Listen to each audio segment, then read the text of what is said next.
Bonjour, en vue de préparer l'interro d'alpha de la semaine prochaine, je vais faire les corrections des exercices d'alpha que vous avez eu dans la première interro.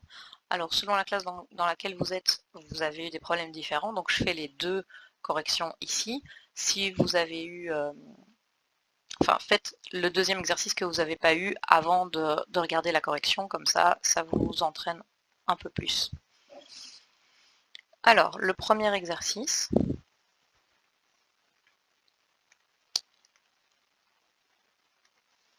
on vous dit qu'à 200 degrés, l'équilibre H2, I2 avec 2HI est caractérisé par des concentrations molaires de 0,13, 1,22, 15,26. Donc ça veut dire que si on fait le tableau d'alpha, on a H2 plus I2 qui donne 2HI.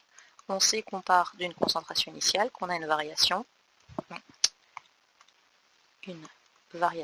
et qu'on arrive à un équilibre. Et en fait, ici, on vous donne directement l'état d'équilibre, c'est-à-dire que 0,13, 1,22 et 15,26 sont déjà vos concentrations molaires de l'équilibre. Pour calculer Kc, on a besoin des concentrations molaires. Elles sont déjà là vu qu'on vous les donne, c'est des moles par litre. Donc pas besoin de rediviser par le volume. Et si vous faites ça, on obtient 1468 et quelque chose. Et c'est un chiffre sans unité parce qu'on a des moles par litre au carré, divisé par des moles par litre fois des moles par litre. Ça fait des carrés aussi, donc les carrés se simplifient. Ensuite, on vous dit qu'on fait la même chose à 444 degrés.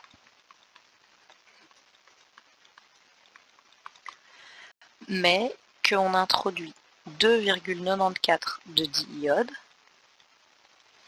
et 8,1 mol de H2. Ça, c'est ce qu'on met au départ. On a une variation et on a un état d'équilibre. Et on vous dit qu'à l'équilibre, on a 5,64 mol d'iodure d'hydrogène et qu'on est toujours dans un récipient de 2 litres vu qu'on est dans le même que dans l'énoncé 1. Ce qui veut dire que comme on est dans un récipient de 2 litres, on va déjà tout diviser par 2 pour avoir des moles par litre, comme ça on n'oublie pas de le faire à la fin.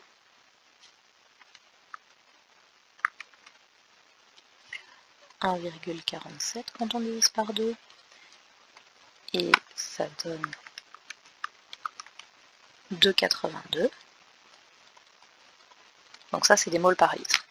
Qu'est-ce qui se passe? On en a 4,05 moins alpha, 1,47 moins alpha, 0 plus 2 alpha. On peut donc poser, comme on sait qu'on en a 0, qu'on y ajoute 2 alpha, et qu'à la fin on en a 2,82, que alpha est égal à 1,41. On réincruste cet alpha ici, de façon à recalculer les concentrations à l'équilibre. Il nous reste 2,64 de H2 et 0,06 mol par litre de I2. Kc est donc égal à 2,82 au carré, divisé par 2,64 fois 0,06 et on obtient 50, quelque chose, toujours un chiffre sans unité. Alors l'exercice C, on demande si la réaction est endo ou exothermique. Alors ce qu'on constate, c'est que Kc à 200 degrés est égal à 1468 et à 444 degrés est égal à 50. Ça veut dire que quand la température augmente, que fait Kc? Il diminue. Or, on sait que quand la température augmente, l'équilibre se déplace dans le sens endothermique.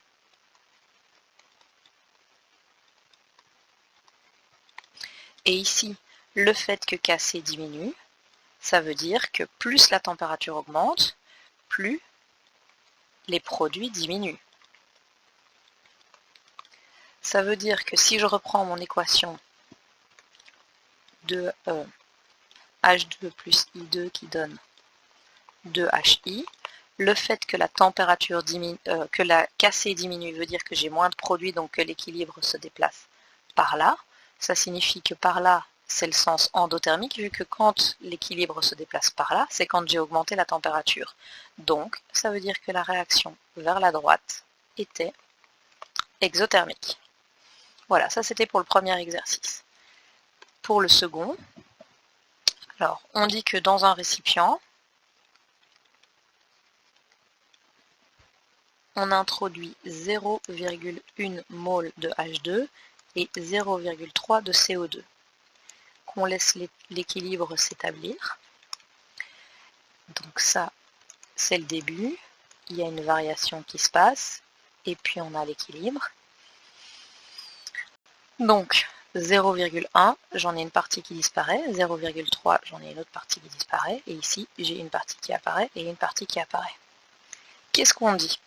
On dit qu'à l'équilibre, la concentration de H2O est égale à la concentration de H2 divisé par 3. Et on demande de calculer K.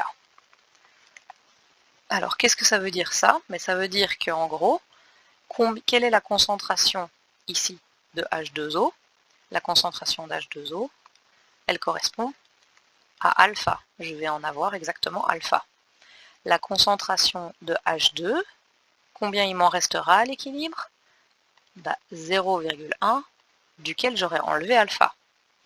Donc je peux poser ça sous forme d'équation à une inconnue, comme étant que alpha est égal à 0,1 moins alpha divisé par 3, ce qui revient à écrire que 3 alpha est égal à 0,1 moins alpha, autrement dit que 4 alpha est égal à 0,1, alpha égale 0,025. Donc, si je réincruste ça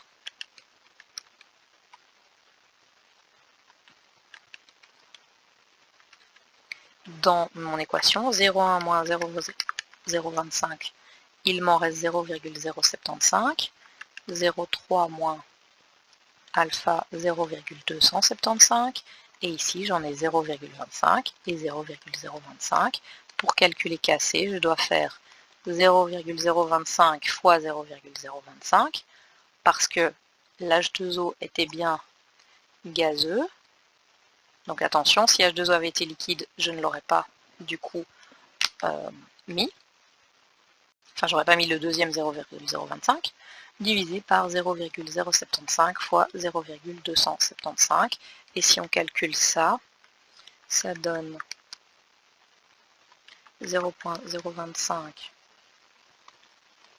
fois 0,025, donc au carré.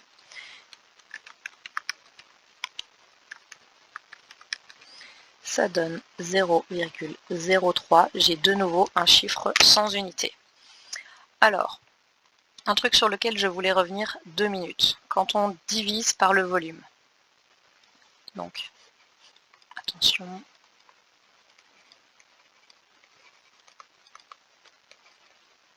Alors, je vous ai toujours dit que dès qu'on avait un volume différent de 1, on divisait par le volume. Alors, de préférence au début de l'exercice, comme ça on ne l'oublie pas, mais au pire, sur la dernière ligne, de façon à avoir des moles par litre à mettre dans le calcul de KC. En réalité, on peut se permettre de laisser tomber cette division par le volume, si et seulement si la constante d'unité est un chiffre j'y arrive, je recommence, je suis désolée. Donc si et seulement si la constante d'équilibre est un chiffre sans unité. Donc ça veut dire en gros que si j'ai le même nombre de moles à gauche et à droite de la flèche, donc ici j'en ai 2, là j'en ai 2, donc quand je mets ça ici, les moles par litre se simplifient, je pourrais éventuellement laisser tomber le fait de diviser par le volume. Alors je vous montre ça du coup ici sur le premier exercice. Donc là vous voyez que j'ai divisé par le volume, d'accord, mais si je regarde les unités de la constante d'équilibre, je ne vais pas en avoir parce que j'ai 2 moles ici à droite et j'en ai 2 à gauche aussi. Donc ça veut dire que, histoire de vous montrer que je ne dis pas n'importe quoi, je vais refaire l'exercice sans diviser par le volume. Donc j'ai 8.1, 2,94 et 5,64. J'ai donc 8,1 moins alpha, 2,94 moins alpha, plus 2 alpha. Alpha est donc égal à 5,64 divisé par 2, donc à 2,82. 8,1 moins 2,82, ça fait 5,28. 2,94 moins 2,82, ça fait 0,12. Donc ça, c'est mes concentrations à l'équilibre. Et si je recalcule KC et que je mets 5,64 au carré divisé par 5,28 fois 0,12, vous le ferez si vous avez envie, divisé par 5,28, vous obtenez 50,3 petits points, donc bien la même équation, enfin la même constante d'équilibre que celle que j'ai obtenue en divisant par le volume. Pourquoi? Parce qu'en réalité, si je devais diviser par le volume et que j'avais oublié de le faire au début de l'exercice et que je le faisais à la fin, qu'est-ce qu'on ferait comme calcul? En fait, j'aurais 5,64 divisé par 2 le tout au carré, divisé par 5,28 au carré fois 0,12 au carré. Et si vous n'êtes pas complètement nul en maths, ben vous vous rendez compte que le 2 fois 2 ici, ça va donner en gros une équation sur 4 en dessous, et que le carré sur le 2 du dessus va donner une équation en 4 au-dessus. Donc je vais avoir en fait 5,64 quarts, mais divisé par une fraction, ça veut dire que je vais multiplier par l'inverse, 4 sur 5,28 fois 0,12, et en fait les 4 vont se simplifier. Mais ça, ce n'est valable que si j'ai la même grandeur au-dessus et en dessous, donc au dénominateur et au numérateur. Parce que admettons que par exemple le 2 ici soit tombé, donc on va dire que j'ai une équation qui donne une mole plus une mole qui donne une seule mole de l'autre côté, d'accord, ça existe, il y en a plein des équations où le désordre n'est pas le même à droite et à gauche, donc dans ce cas-là, j'aurai 5,64 sur 2, j'enlève le carré, d'accord, il n'y a pas de 2, divisé par 5,28 sur 2 fois 0,12 sur 2, et cette fois j'ai 5,64 sur 2 fois 4 sur 5,28 fois 0,12, et cette fois-ci, ils ne peuvent pas se simplifier, donc ils vont changer la valeur de KC. Donc en gros, ça veut dire que si les unités de la constante d'équilibre se simplifient et que donc au final vous avez une constante d'équilibre sans unité, vous pouvez vous permettre de laisser tomber la division par le volume si vous êtes dans un volume différent de 1 litre. Après, voilà, si vous n'êtes pas sûr de vous, divisez tout le temps par le volume, comme ça au moins vous êtes sûr de ne pas vous louper.